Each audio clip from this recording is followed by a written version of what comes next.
నమస్కారం ETV news కి స్వాగతం ఈనాటి ముఖ్యాంశాలు గోదావరి తాగునీటి పథకం ఫేజ్ 2, 3లకు శంకుస్థాపన 2 ఏళ్లలో ప్రాజెక్టు పూర్తి చేస్తామని ముఖ్యమంత్రి రేవంత్ రెడ్డి ప్రకటన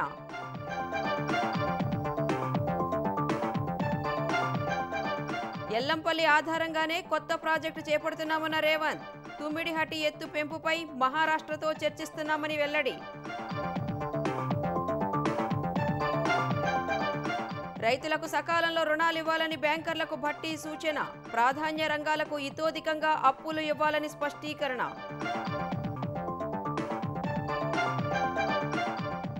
ఏపీలో 11 మంది సీనియర్ ఐఏఎస్ల బదిలీ టీటీడీ ఈవోగా రెండోసారి అనిల్ కుమార్ సింఘాల్ రోడ్లు భవనాల శాఖకు కృష్ణబాబు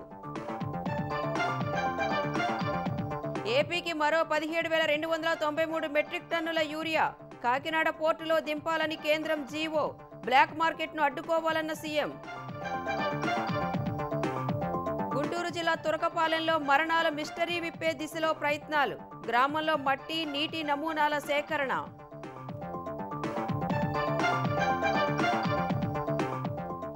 ఉపరాష్ట్రపతి ఎన్నికకు రేపే పోలింగ్ ప్రక్రియపై అధికార విపక్షాల అవగాహన సదస్సులు ఓటింగ్కు దూరంగా బీఆర్ఎస్ బీజేడీ సామాజిక మాధ్యమాలపై నిషేధంతో నేపాల్లో నిరసన జ్వాలలు కాఠ్మాండులో భారీ ప్రదర్శన పోలీస్ కాల్పుల్లో 19 మంది మృతి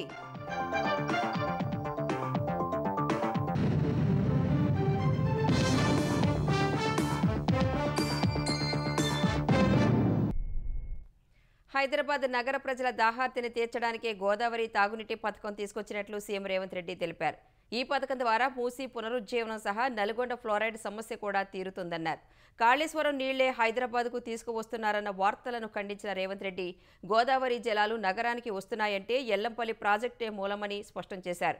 మూసీ పునరుజ్జీవనం ఎందుకు చేసుకోకూడదో చెప్పాలని బీఆర్ఎస్ బీజేపీని ఉద్దేశించి ప్రశ్నించారు. రాజకీయాలకు అతీతంగా కలిసి వస్తే హైదరాబాద్ను విశ్వనగరంగా తీర్చిదిద్దుతామని రేవంత్ రెడ్డి హామీ ఇచ్చారు. హైదరాబాద్లోని ఉస్మాన్ సాగర్ వద్ద మూసీ పునరుజ్జీవంలో భాగంగా గోదావరి తాగునీటి పథకం ఫేజ్ 2, ఫేజ్ 3 పనులకు మంత్రులతో కలిసి సీఎం రేవంత్ రెడ్డి శంకుస్థాపన చేశారు. జలమండలి ఆధ్వర్యంలో నిర్మించిన 16 రిజర్వాయర్లను సీఎం ప్రారంభించారు. ఈ సందర్భంగా ఏర్పాటు చేసిన కార్యక్రమంలో మాట్లాడిన రేవంత్ రెడ్డి హైదరాబాద్ నగర ప్రజల దాహార్తిని తీర్చడానికే గోదావరి తాగునీటి పథకం తీసుకొచ్చినట్లు తెలిపారు. నల్గొండ జిల్లాలో పాదయాత్ర చేసినప్పుడు మూసీ నదిని ప్రక్షాళన చేయాలని ప్రజలు కోరారని ఈ పథకం ద్వారా ఫ్లోరైడ్ సమస్య తీరుతుందని వెల్లడించారు. కాళేశ్వరం నీళ్లే హైదరాబాద్ కు తీసుకువస్తున్నారన్న వార్తలను ఖండించిన రేవంత్ రెడ్డి గోదావరి జలాలు నగరానికి వస్తున్నాయంటే ఎల్లంపల్లి ప్రాజెక్టే మూలమని స్పష్టం చేశారు. ఒక ఆయన అంటున్నాడు, అయ్యా ఇది కాళేశ్వరం నీళ్లే కదా అని. ఆయన తాటి చెట్టు లెక్క వెరిగిండు గాని తాటికాయ అంతా కూడా తలకాయ లేదు. కాళేశ్వరం ప్రాజెక్టు కట్టింది మేడిగడ్డ, అన్నారం, సుందిల్ల. అది కుప్పగూలిపోయింది. కాళేశ్వరం కాస్త కూలేశ్వరం అయింది. ఇవాళ గోదావరి నదీ జలాలు నగరానికి వస్తున్నాయనంటే శ్రీపాద ఎల్లంపల్లె మూలం. అక్కడి నుంచే గోదావరి జలాలను పట్టుకొని హైదరాబాదు నగరానికి మనం ఈ రోజు తరలిస్తున్నాం. ఆ సంగతి మర్చిపోయి ఈ రోజు మల్లన్న సాగర్ నుంచి అంటున్నాడు. మల్లన్న సాగర్ ఎప్పుడే రాజశేఖర రెడ్డి గారు 2008-9లో ప్రారంభించిన ప్రాజెక్టు కాదా? తొందరలోనే మహారాష్ట్రకు వెళ్తా, అక్కడ ముఖ్యమంత్రిని కలుస్తా. తుమ్మిడేటి దగ్గర గోదావరి ప్రాణహిత చేవెళ్ల ప్రాజెక్టును కట్టి ఆదిలాబాదు జిల్లాకు 1.5-2 లక్షల ఎకరాలకు నీళ్లు ఇస్తాం. మల్లన్న సాగర్ నుంచి మెదక్కే మలిపిన గోదావరి జలాలను మళ్లీ రంగారెడ్డి జిల్లాకు తెచ్చి చేవెళ్ల, వికారాబాద్, తాండూరు, పరిగి, కొంత కొడంగల్ ప్రాంతానికి కూడా గోదావరి జలాలను తరలించడం ద్వారా ఈ ప్రాంత రైతాంగాన్ని కూడా ఆదుకునే బాధ్యత కాంగ్రెస్ పార్టీ తీసుకుంటుంది. మూసీ ప్రక్షాళన చేస్తే కాంగ్రెస్ కు పేరు వస్తుందని అక్కసుతోనే కొందరు కడుపులో విషం పెట్టుకుని అడ్డుకునే ప్రయత్నాలు చేస్తున్నారని సీఎం రేవంత్ రెడ్డి మండిపడ్డారు. ఎన్ని కుట్రలు చేసినా వాటిని తిప్పికొట్టి ఈ పథకం పూర్తి చేస్తామని హామీ ఇచ్చారు. రాజకీయాలకు అతీతంగా కలిసి వస్తే హైదరాబాద్ ను విశ్వనగరంగా తీర్చిదిద్దుతామని పేర్కొన్నారు.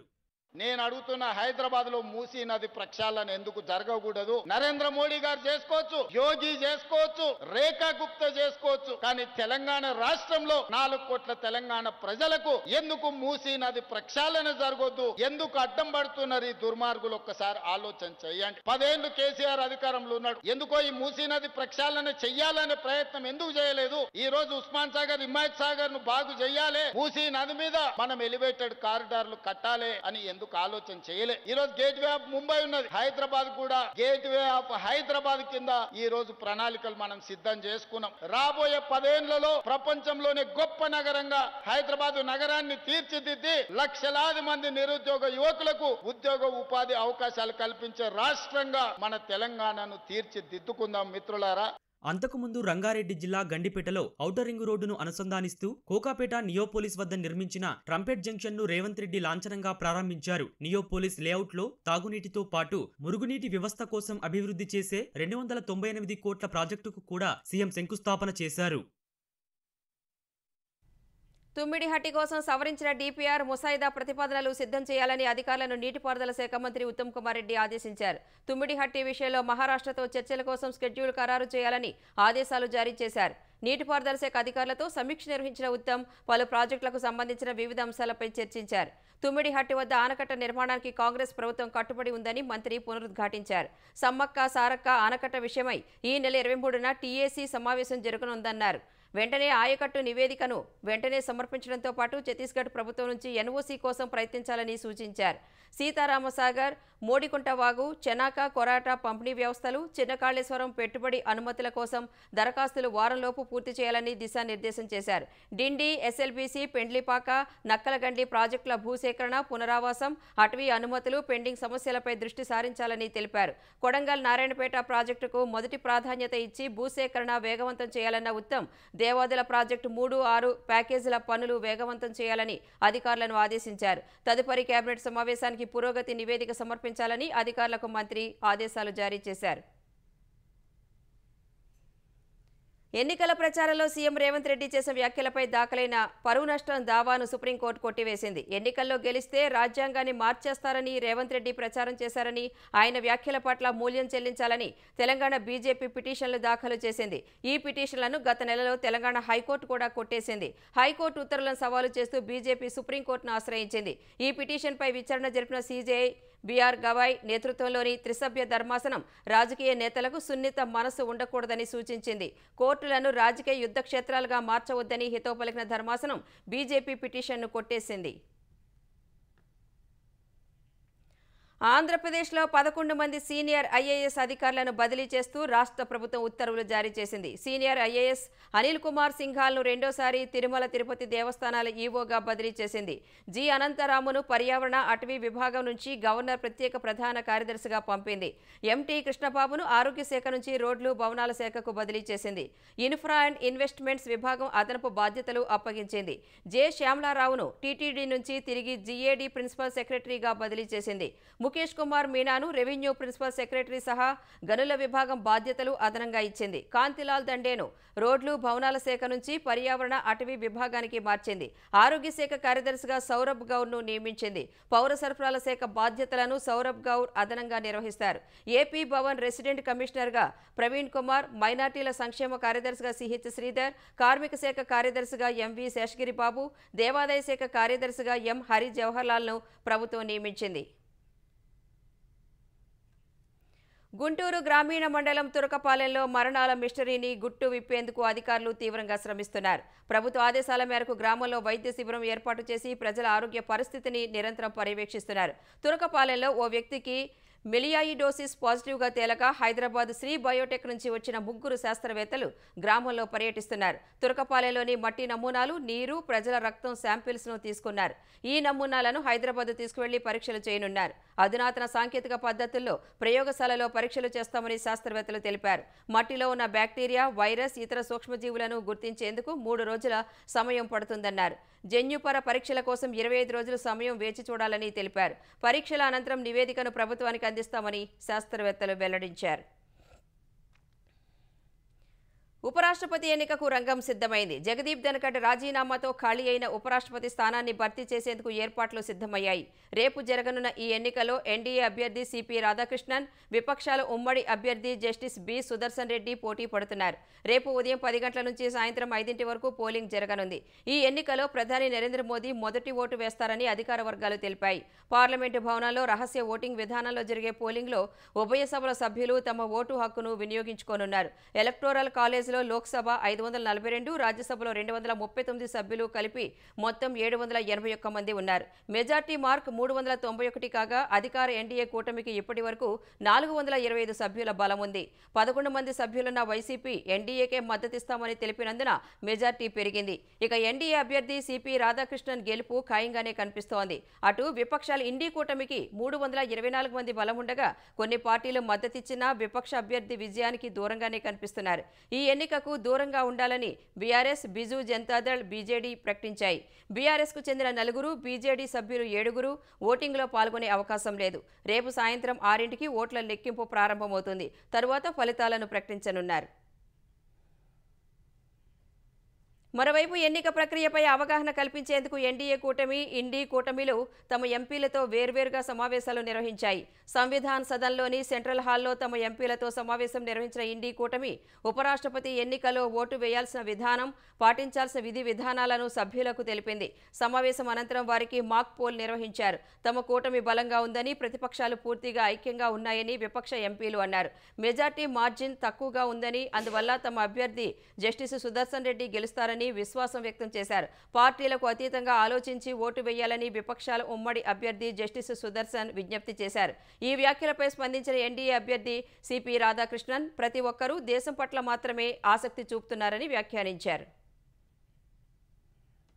తెలంగాణలో యూరియా కోసం రాస్తారోకోలు, ధర్నాలు చేసినా రైతుల ఇక్కట్లు మాత్రం తీరడం లేదు. మెదక్ జిల్లా చేగుంటలో యూరియా పంపిణీ చేయాలంటూ రైతులు రాస్తారోకో చేశారు. కౌడిపల్లిలో హైదరాబాద్ మెదక్ ప్రధాన రహదారిపై అన్నదాతలు ధర్నా చేపట్టారు. రామాయంపేట, నిజాంపేటలో తెల్లవారుజాము నుంచే రైతులు బారులు తీరారు. నల్గొండ త్రిపురారంలో పీఎస్సీ వద్ద రైతులు తెల్లవారుజాము నుంచే పడిగాపులు కాస్తున్నారు. సిద్దిపేట జిల్లా మిరుదొడ్డిలో యూరియా కోసం అర్ధరాత్రి నుంచి పడిగాపులు కాసిన రైతులు నిల్వలు లేకపోవడంతో ఆగ్రహం వ్యక్తం చేస్తూ రాస్తారోకో చేపట్టారు. హన్మకొండ జిల్లా కమలాపూర్ మండలం మర్రిపల్లిగూడెం పీఎస్సీ వద్ద రైతులు చెప్పులు క్యూలైన్లో పెట్టి పడిగాపులు కాశారు. పరకాల నియోజకవర్గంలోనూ ఇదే పరిస్థితి నెలకొంది. వరంగల్ జిల్లా ఖానాపురం మండలంలో యూరియా కోసం రైతులు గంటల కొద్దీ బారులు తీరారు. మన్ బోతులగడ్డ వ్యవసాయ కేంద్రం వద్ద ఓ రైతు సొమ్మసిల్లి పడిపోయాడు. తోటి రైతులు అతని ఆసుపత్రికి తరలించారు. నర్సంపేట మండలంలోనూ పీఎస్సీ కేంద్రాల వద్ద 20 గ్రామాల రైతులు పడిగాపులు కాశారు. కొమురంభీం జిల్లా రెబ్బల మండలం పీఎస్సీ ఎదుట రోడ్డుపై సుమారు 400 మంది రైతులు బైఠాయించగా 5 కిలోమీటర్ల మేర ట్రాఫిక్ జామ్ అయింది. అదంటే ఇదంటారు, ఆధార్ కార్డు అంటారు, తర్వాత పాస్బుక్లు అంటారు, అదంటారు. మాకు ఏరియా దొరకట్లేదు. పాస్బుక్ జీరా తీసుకొని ఆధార్ కార్డు పట్టుకొని రామను ఇవాళ వారం నుంచి తిప్పుతున్నారు. ఏదైనా కట్ట కూడా ఇస్తలేరు. ఇక్కడ 1000 ఎకరాలు సాగు చేస్తే యూరియా ఎప్పుడు వస్తుంది? ఇప్పటికీ నాటేసి 4 రోజులు దాటిపోయింది. ఇప్పుడే పిలకలు వచ్చే దశలో యూరియా చల్లకపోయినాక ఎప్పుడు గవర్నమెంట్ పంపిస్తానికి మేము డిమాండ్ చేస్తా ఉన్నాం. కరెక్ట్ టైం చల్లకపోతే క్రాప్ ఎట్లా వస్తుంది? రైతు ఎట్లా బతకాలి? మాకు సోమవారం వస్తే తప్పకుండా మీకు ఇస్తామని చెప్పారు. సోమవారం మేము 2 గంటలకు వచ్చి ఇక్కడ ఉన్నాము. ఉంటే మాకు ఇప్పుడు 7 అయినా కూడా మాకు చైర్మన్ గారికి ఫోన్ చేస్తే ఆయన అంటారు కదంటే బుధవారం వస్తాయి, ఇప్పుడు రావు అని అన్నారు. మరి అదే విషయాన్ని మీరు ఇక్కడ ఒక బోర్డు ఏర్పాటు చేయండి, మాకు అదొక సహాయం చేయండి. మీరు ఆంధ్రప్రదేశ్లోనూ పలు చోట్ల యూరియా కోసం రైతులు బారులు తీరారు. పార్వతీపురం, మన్యం జిల్లా పాలకొండల యూరియా కోసం రైతులు తీవ్ర అవస్థలు పడ్డారు. ఉదయం 5 గంటల నుంచి వేచి ఉన్నా తమకు యూరియా దొరకటం లేదని రైతులు చెబుతున్నారు. పాలకొండలోని ఎరువుల దుకాణం వద్ద పెద్ద సంఖ్యలో రైతులు పడిగాపులు కాశారు. సరిపడా యూరియా నిల్వలు పెంచడం సహా అక్రమార్కులకు అడ్డుకట్ట వేయాలని అన్నదాతలు కోరుతున్నారు. కడప జిల్లా కమలాపురంలో యూరియా కోసం రైతులు గంటల కొద్దీ వేచి ఉన్నారు. ఎంతసేపటికి యూరియా పంపిణీ ప్రారంభించకపోవడంతో అధికారులు, రైతులకు మధ్య వాగ్వాదం చోటు చేసుకుంది.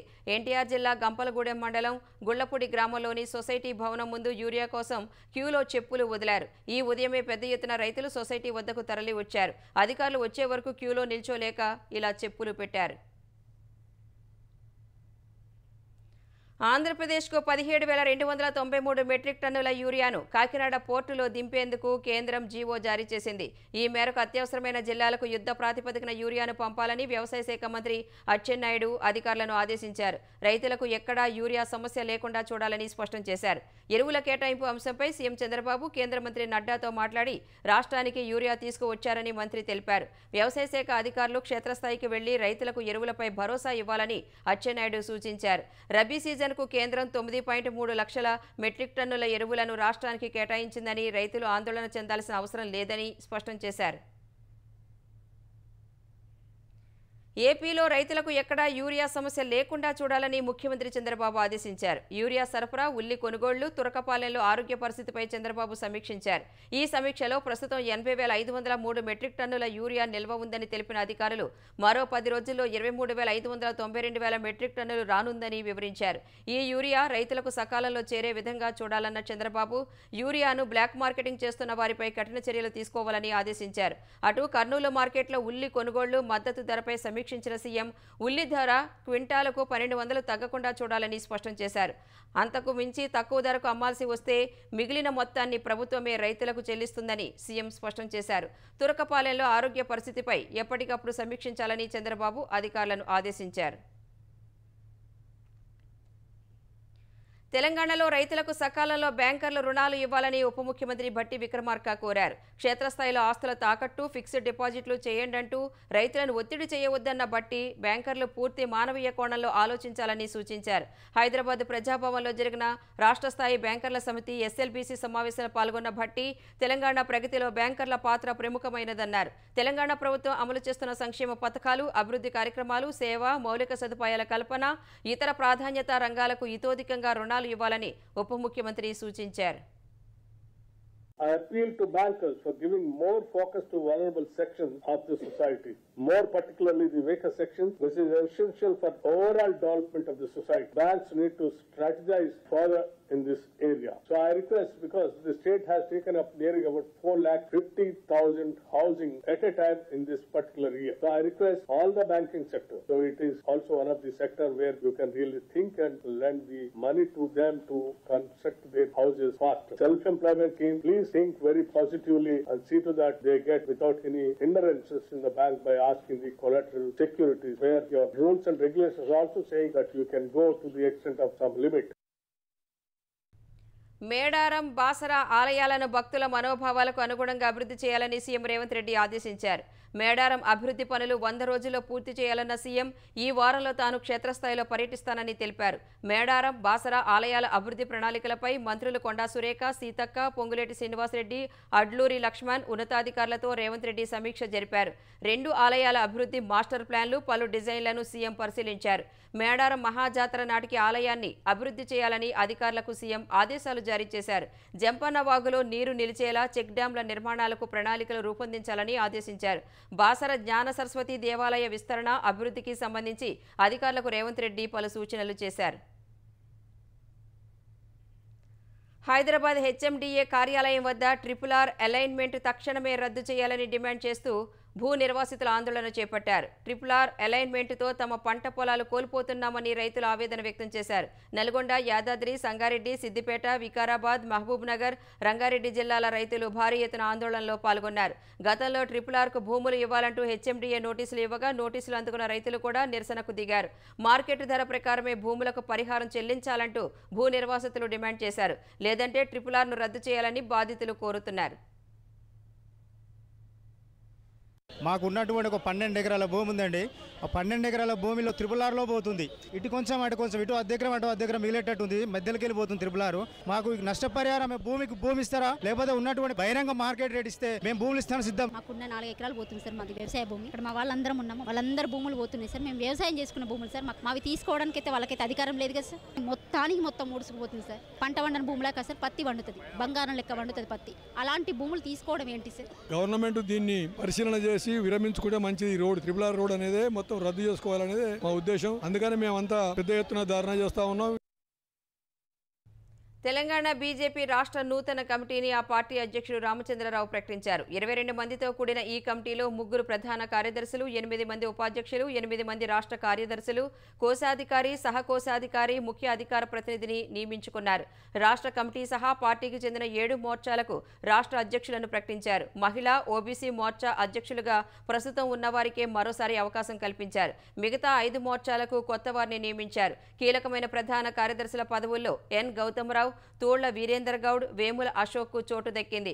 రాష్ట్ర ఉపాధ్యక్షులుగా బోర నరసయ్య గౌడ్, కాసం వెంకటేశ్వర్లు, బండారి శాంతికుమార్, కొల్లి మాధవి, జయశ్రీ, బండా కార్తీకరెడ్డి, కళ్యాణ్ నాయక్, రఘునాథ్ రావులను నియమించారు.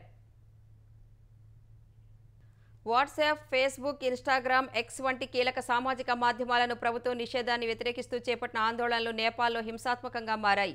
ఈ సందర్భంగా జరిగిన ఘర్షణలో 19 మంది చనిపోగా 250 మందికి పైనే గాయపడ్డారు.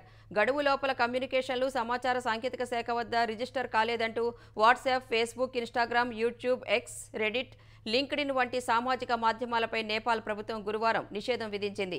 ఈ నిర్ణయంపై నేపాల్ యువత రోడ్డెక్కింది. నేపాలీ కళాకారులు, నటులు, సంగీతకారులు మద్దతు పలకడంతో ఆందోళన తీవ్ర రూపు దాల్చింది. రాజధాని కాఠ్మాండూలో ఆందోళనకు దిగిన వేలాది మంది నేపాల్ పార్లమెంటు వద్దకు దూసుకొస్తున్న క్రమంలో భద్రతా బలగాలు కాల్పులు జరిపాయి. ఈ కాల్పుల్లో పలువురు చనిపోగా అనేక మంది గాయపడ్డారు. ఈ పరిణామంతో మరింతగా రెచ్చిపోయిన ఆందోళనకారులు ఇనుపరాడ్లు, సీసాలు, రాళ్లతో ఎదురుదాడికి దిగారు. ఈ దాడుల్లో పలువురు భద్రతా సిబ్బంది గాయపడ్డారు. బలగాలు ప్రయోగించిన బాష్పవాయు గోళాలను నిరసనకారులు తిరిగి వారిపైనే ప్రయోగించారు. ఈ ప్రతిఘటనతో తమను తాము రక్షించుకునేందుకు బలగాలే అక్కడి నుంచి పారిపోవలసి వచ్చింది. ఒకేసారి అధిక సంఖ్యలో సామాజిక మాధ్యమాలను నిషేధించడం వల్ల ఉపాధి దెబ్బతిందంటూ యూట్యూబర్లు, బ్లాగర్లు దుయ్యబట్టారు. ప్రభుత్వ అవినీతిని కప్పిపుచ్చుకోవడానికే సామాజిక మాధ్యమాలపై నిషేధం విధించారని మండిపడ్డారు. అటు దేశంలో ఘర్షణలు ఉద్రిక్తంగా మారడంపై స్పందించిన ప్రధాని కేపీ శర్మ ఓలీ ప్రభుత్వ నిర్ణయాన్ని సమర్థించుకున్నారు. దేశ గౌరవానికి భంగం కలిగిస్తే సహించబోమని స్పష్టం చేశారు. బీహార్లో ఓటర్ జాబితా ప్రత్యేక సమగ్ర సవరణ ఎస్ఐఆర్ ప్రక్రియలో అర్హులైన ఓటర్లను గుర్తించేందుకు ఆధార్ను 12వ నిర్దేశిత పత్రంగా చేర్చాలని కేంద్ర ఎన్నికల సంఘాన్ని సుప్రీంకోర్టు ఆదేశించింది. ఆధార్ వాస్తవికతను పరిశీలించిన తరువాతే ఓటర్ నిర్ధారణకు వినియోగించాలని జస్టిస్ సూర్యకాంత్, జస్టిస్ మాల్యా బాగ్చేలతో కూడిన ధర్మాసనం స్పష్టం చేసింది. ఆధార్ ద్వారా నిజమైన పౌరులను మాత్రమే ఓటు వేయడానికి అనుమతించాలని పేర్కొంది. నకిలీ పత్రాల ఆధారంగా నిజమైన పౌరులని చెప్పుకునే వారిని ఓటర్ల జాబితా నుంచి తొలగించాలని ధర్మాసనం ఆదేశించింది. ఓటర్ల ధృవీకరణకు ఆధార్ను అధికారులు ఎందుకు స్వీకరించట్లేదని, గతంలో ఇచ్చిన షోకాజ్ నోటీసులపై వివరణ ఇవ్వాలని ఈసీని సుప్రీంకోర్టు ధర్మాసనం ఆదేశించింది. బీహార్లో ఓటరు నిర్ధారణ కోసం ప్రస్తుతం 11 పత్రాలను పౌరులు సమర్పిస్తున్నారు. ఆధార్ను 12వ నిర్దేశిత పత్రంగా చేర్చాలని ఈసీకి సుప్రీంకోర్టు మరోసారి స్పష్టం చేసింది.